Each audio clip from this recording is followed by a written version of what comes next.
are the stories making the headlines at this hour. In Moscow, where North Korean Foreign Minister Choe Son-hui met with Russian President Vladimir Putin, the two sides have agreed to strengthen their bilateral cooperation, including in quote, sensitive areas, presumably the military sector. The U.S. carries out another round of strikes against Yemen's Houthis in the Red Sea, as it is set to bring back the militant group on its list of global terrorists. Samsung Electronics unveils its first AI smartphone series. A real-time live translation during phone calls is among the primary features. Good afternoon. We start with North Korean Foreign Minister Choe Son-hui's meeting in Moscow with Russian President Vladimir Putin. The two sides have agreed to strengthen their bilateral cooperation, including in quote, sensitive areas, possibly referring to the much speculated arms trade. Choi Soo-hyung reports. North Korea and Russia are looking to strengthen their ties during North Korean Foreign Minister Choe Son-hui's visit to Moscow.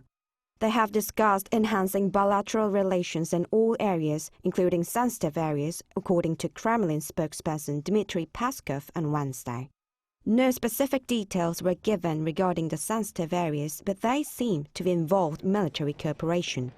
Military cooperation between Moscow and Pyongyang has been deepening since the 2022 invasion of Ukraine, with the North providing arms to Russia in exchange for Russia providing technical assistance. North Korea has expressed a proactive stance in joint actions, particularly on the Korean peninsula. The Kremlin called the North its closest neighbor and partner. We confirm our principled position supporting the inclusive and fair resolution of existing problems. We have always supported the start of negotiations without preconditions in order to work for lasting peace and stability throughout Northeast Asia. Moreover, the two have agreed to cooperate on food supply, mining development and cultural exchanges. According to the officials, Russia will supply North Korea with food like corn, and the North will cooperate with Russia on the extraction of minerals such as gold and rare earth elements. Also, Pyongyang will permit group tourism for Russians starting February, marking the first time it will allow tourists in 4 years since its lockdown due to the COVID-19. Putin's potential visit to Pyongyang may have also been discussed, but was not mentioned publicly. Choi Soo-hyung, Arirang News. Top nuclear envoys of South Korea, the U.S. and Japan are meeting in Seoul today to discuss North Korea's growing threats and its apparent arms deals with Russia.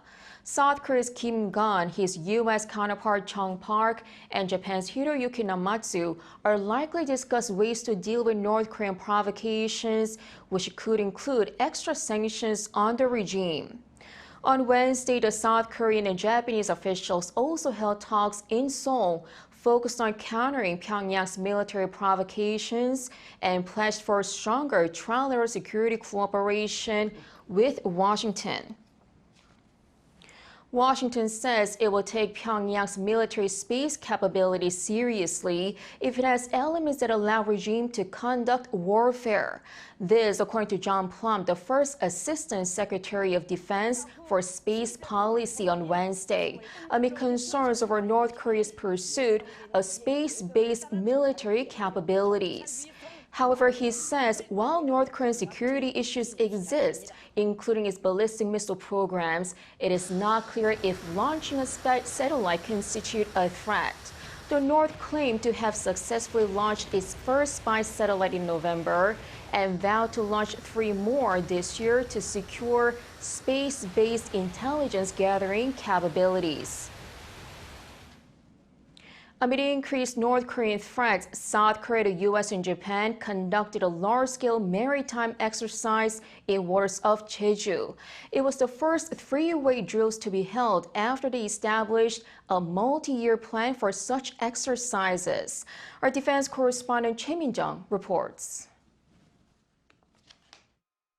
South Korea, the U.S., and Japan held a trilateral maritime exercise in waters of Jeju Island from Monday to Wednesday in a show of force against North Korea and its escalating security threats. The Joint Chiefs of Staff said Wednesday that a total of 9 ships participated, including Seoul's Aegis-equipped destroyer Sejong the Great, the U.S. aircraft carrier Carl Vinson, and Tokyo's Kongo-class destroyer. This is reportedly the largest number of ships to take part in a drill by the 3 countries. The last time the USS Carl Vinson made a stop in South Korea was 2 months ago, ahead of North Korea's spy satellite launch. The nuclear-powered aircraft carrier is roughly 3 soccer fields long, has a crew of around 6,000, and carries more than 90 aircraft, including FA-18 Super Hornet fighter jets. This time around, the Trilateral exercise comes amid heightened tensions following North Korea's recent test firing of what it claims was a hypersonic missile. The JCS said the aim was to improve deterrence capabilities against North Korea's nuclear and maritime security threats, including the ability to intercept the transportation of weapons of mass destruction. It's the first 3-way exercise to be held after the 3 nations established a multi-year exercise plan last December to better counter growing provocations from Pyongyang. The exercise seems to be in line with the Washington Declaration between Seoul, Washington, and Tokyo, and also to strengthen extended deterrence in response to North Korea's recent artillery drills and the launch of an intermediate-range ballistic missile. Professor Yang added that although such exercises may have a deterrence effect, North Korea's continued attempts at using such exercises as justification for their provocations may bring about further tension on the peninsula. Choi Min-jang, Arirang News. Now moving on to escalating tensions in the Middle East. The U.S. has carried out another round of strikes against Yemen's Houthis in the Red Sea, as it also set to return the militant group to its list of global terrorists. This comes as Israel sees an increasing likelihood of being drawn into war in Lebanon with Hezbollah. Lee Seung-jae has more. Washington on Wednesday redesignated Yemen's Houthi rebels as specially designated global terrorists amid tensions in the Red Sea region. The announcement comes after the U.S. launched strikes on Houthi targets in Yemen in response to the militant group's attack on commercial ships in the Red Sea. According to a written statement from White House National Security Advisor Jake Sullivan on Wednesday, the designation is an important tool to impede terrorist funding to the Houthis, further restrict their access to financial markets, and hold them accountable for their actions. The National Security Advisor added that if the Houthis cease their attacks in the Red Sea and the Gulf of Aden, the designation would be re-evaluated, as it does not take effect for 30 days.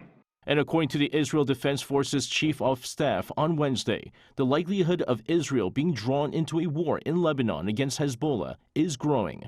The IDF chief said Israel was increasing readiness for fighting in Lebanon as it looks to stabilize its northern border. He added that the Israeli military would apply lessons it had learned from fighting in Gaza if it embarks on a campaign to push Hezbollah and others threatening Israel away from the border.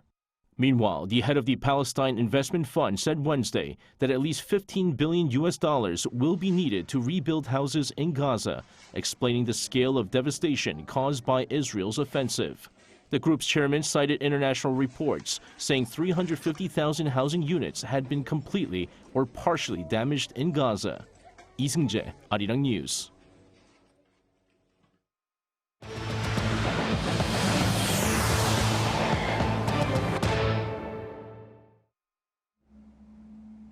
Samsung Electronics has unveiled its first AI smartphone series. A real-time live translation during phone calls is among the primary features. Shin-young has more. The South Korean tech giant has unveiled its first AI smartphone, the Galaxy S24 series. This lineup includes the S24, the S24 Plus, and the S24 Ultra, boasting various functions backed by artificial intelligence. As mobile devices become the primary access point for AI, Samsung Galaxy will be an open gateway for secure and meaningful AI experiences on a global scale. The most significant feature is the on-device AI, which allows users to enjoy the cutting-edge technology of generative AI without connection to the cloud. The Galaxy S24 series comes with a live translate, providing two-way real-time voice and text translation during phone calls, breaking down language barriers. No third-party apps are required, and on-device AI ensures complete privacy for conversations. In collaboration with Google, Samsung has introduced the Circle to Search feature. While browsing the web or using social media, users can simply draw a circle on the screen to search for the information instantly without the need to switch to other apps. Thanks to AI, the camera quality has improved compared to its previous model. With upgraded features like nightography, photos and videos shot are clear even when using the zoom feature in low-light environments such as at night.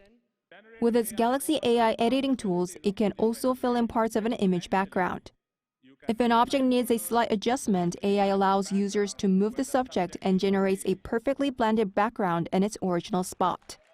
To power these AI features, the latest Samsung smartphone is equipped with powerful processing power, the Snapdragon 8 Gen 3 in the Ultra model and the Exynos 2400 in the other models. The Galaxy S24 Ultra is the first ever Galaxy phone to feature a titanium frame, enhancing device durability and longevity. The S24 Ultra is priced from $1,300, the S24 Plus will cost $1,000, and the S24 will retail at $800. The series will be available in stores across the world from January 31st. 신하영, Arirang News. South Korea's Webtoon industry saw a fifth consecutive year of on-year growth in 2022, mainly on the back of surging sales by webcomic platform companies. According to data released by the Ministry of Culture, Sports and Tourism on Thursday, the webcomic industry recorded sales of more than $1.3 billion in 2022, up nearly 17% on year. The data also showed that on average, Webtoon writers earned over $15,000 less compared to the year before due to increasing competitiveness within the industry.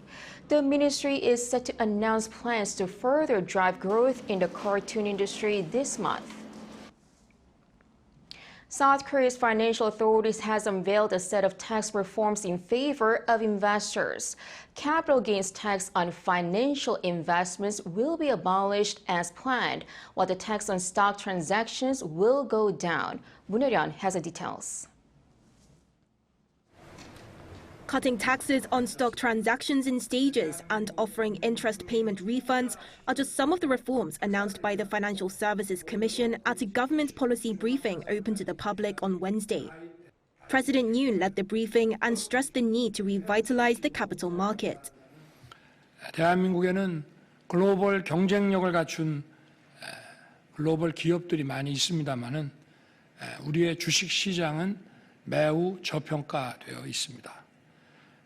우리 시장 역시 다른 나라 시장과 경쟁하고 있기 때문에 글로벌 스탠다드에 맞지 않는 자본시장 규제를 과감하게 혁파해야 됩니다. The first rung on the proposed ladder of financial opportunity comes in the form of scrapping the capital gains tax on income from financial investments that were due to be introduced next year. With its implementation, investors who earned more than a certain amount through stock investments would have to pay at least 20% tax. But now it's being dropped in a bid to boost investor sentiment. Lowering the stock transaction tax had been proposed as a means to combat the capital gains tax.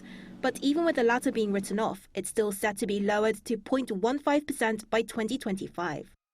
Furthermore, the government will be carrying out a makeover to its individual saving account products as early as next month, by more than doubling the maximum limit on the non-taxable amount through the scheme, but also introducing a new type of ISA that's focused on domestic stock investments. Authorities predict that people will be able to see up to just over $1 million of tax benefits if they subscribe to an ordinary ISA for the minimum requirement of 3 years, which is more than double the amount before the reform. Other than tax reforms, the government has pledged to aid people in managing debt through interest reduction plans, especially for financially vulnerable groups such as self-employed workers and small business owners. Some 1.87 million such people who have taken out loans from banks will be eligible to receive up to 3 million won each in interest payment refunds. Another new policy that will be put into practice to help people start the new year on a new page is renewing overdue loan payment records. Up to 2.9 million people can improve their credit scores should they repay the full overdue amount by May this year. Moon Hyun, Arirang News. The U.S. Federal Reserve has reported signs that the heated labor market, which had been fueling inflation, is cooling off across the country. In the January Beige Book released on Wednesday, the Fed cited cooling signals in the labor market, such as an increase in job openings, a decrease in turnover rates, and a narrowing of wage growth pressure. As for the overall economy, the Fed said despite expectations of a rate cut, there are still grounds for uncertainty, including commercial real estate, weak demand, and the U.S. presidential election. The report comes ahead of the policymakers' rate decision meeting on January 30th and 31st. The annual World Economic Forum continues in Davos, where global leaders address the climate crisis as a serious threat. The UN Secretary General called for a fossil fuel phase-out and a just and equitable transition to renewable energy. Ian Jin reports. The climate crisis is in the spotlight at this year's annual World Economic Forum underway in Davos as one of the most alarming risks over the next decade. On Wednesday, United Nations Secretary General Antonio Guterres reminded leaders of governments and businesses that the phase-out of fossil fuels is essential and inevitable to avoid a global climate catastrophe. Let me be very clear again. The phase-out of fossil fuels is essential and inevitable. No amount of spin or scare tactics will change that. Let's hope it doesn't come too late. The UN chief emphasized that our planet is still heading for a scorching 3 degrees increase in global temperatures, and natural disasters like droughts, storms, fires, and floods are destroying countries and communities. He alarmed leaders by stating that while 2023 went down as the hottest year on record, but could be considered cool compared to temperatures in the future. The EU's Copernicus Climate Change Service revealed just last week that 2023 had been the hottest year on record, with major implications for keeping global warming below 1.5 degrees Celsius. That followed the recent COP28 climate summit in Dubai, where nearly 200 countries agreed to begin reducing global consumption of fossil fuels to avert the worst of climate change. Meanwhile, International Monetary Fund Managing Director Kristalina Georgieva said that countries need to shift some $7 trillion in direct and indirect annual subsidies for fossil fuels to help finance the fight against climate change, adding that the price of subsidies need to be set at $85 per ton by 2030.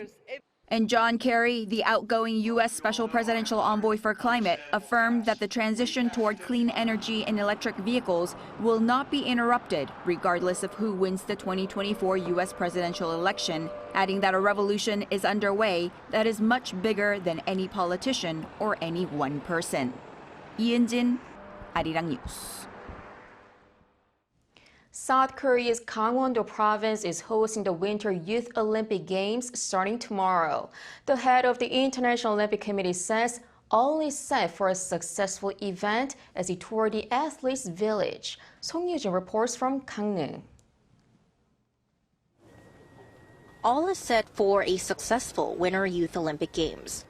These are the words of Thomas Bach, the president of the International Olympic Committee, regarding Gangwon 2024, as the Games are known. The IOC head took a tour on Wednesday of the Youth Olympic Village in Gangneung, one of 2 athletes' villages for the Games. Accompanying him was Choi Jong-gu, the executive president of the Gangwon 2024 organizing committee. As a former athlete himself, his utmost interest is in the well-being of all those competing in the Games. President Bach's first stop was the fitness center, where the athletes can keep themselves in shape.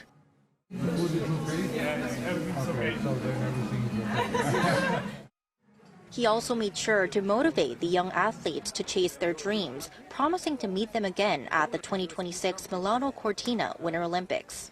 You will follow in the footsteps of your Olympic greats. You're on the best way.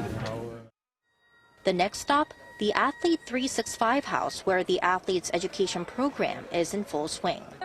This program aims to educate young athletes about safety in sports, mental health, and injury prevention.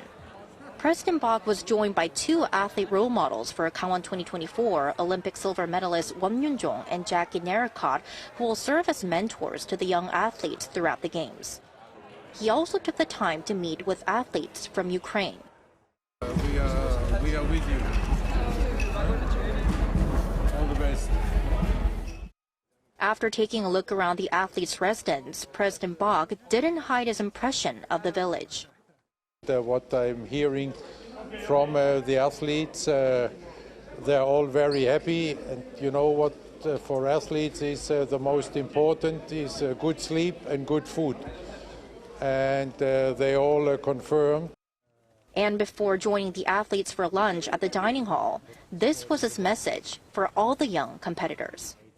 It's a great stepping stone then also for the Olympic Games one day. So what I can tell them is, enjoy this experience and then get ready for a great competition.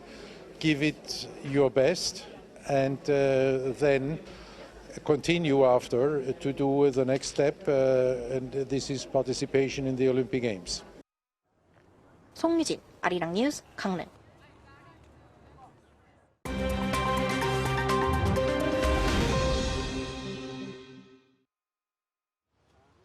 Let's take a look at the latest news in the world now.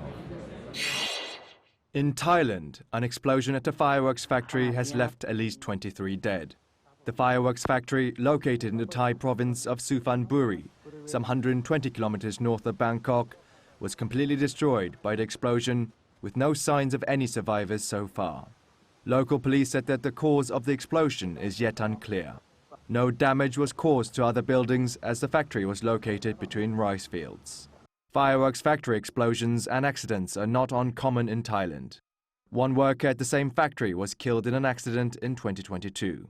And last year, at least 12 people were killed and 121 injured in an explosion at a fireworks warehouse that damaged more than 100 homes. In France, President Emmanuel Macron announced a wide range of policies on Tuesday in an effort to reinvigorate support amid growing unpopularity. And among those measures are plans to address France's declining birth rate by reforming childbirth leave and combat infertility. Macron said future parental leave will be better paid, albeit shorter than the current parental leave, and will enable both parents to be with their child for 6 months if they so wish. Under the current system, parents can take leave from work until a child turns 3, but the payment of around $435 per month means most parents don't make use of the policy. France's birth rate dropped to 1.68 children per female in 2023, the lowest since 1946. In Kenya, a judge on Wednesday ordered mental health evaluations for cult leader Paul Mackenzie and 30 associates before they are charged with the murder of 191 children. Mackenzie, the head of the Good News International Church, was arrested last April after 429 bodies, including those of children, were found in graves west of the town of Malindi in southern Kenya. Authorities say the doomsday cult leader had ordered his followers to starve themselves and their children to death so they could reach heaven before the end of the world. Kenyan prosecutors said they will charge a total of 95 suspects on counts of murder, manslaughter, terrorism, and torture in what is one of the world's worst cult-related tragedies in recent history. Kim Seong, Arirang News.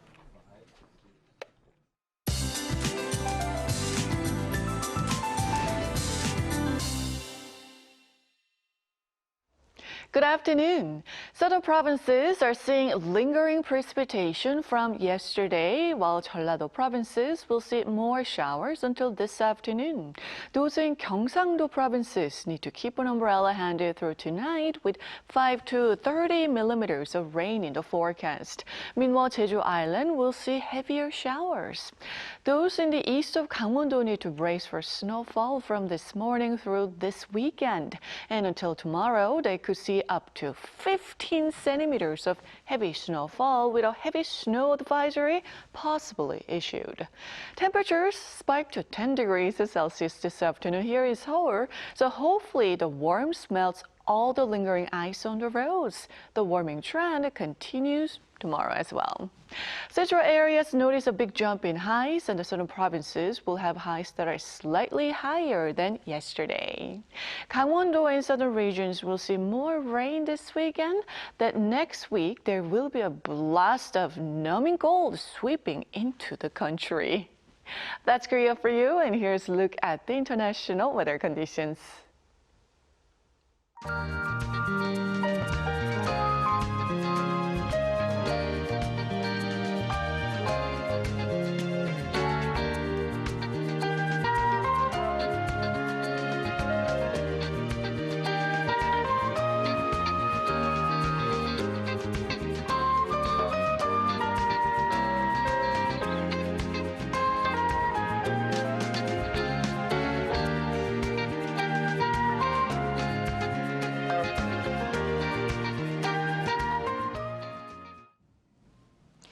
If Russian President Vladimir Putin visits Pyongyang, that will be his first such trip in 24 years. He last visited in 2000 to meet with then North Korean leader Kim Jong-il. That was just 4 months after being elected for the first time. The visit came amid rising tensions with the West, and Putin sought to restore ties with the North, which had been hit by Moscow cutting aid and forming diplomatic ties with Seoul. Some frictions did remain due to Russia's participation in sanctions, but in recent years, it seems evident that the two sides are on path to a stronger partnership based on traditional ties that date back to the Cold War era, but now in a reversal of roles, with North Korea seemingly supporting Russia with military weapons. That is all for today. Thanks for watching.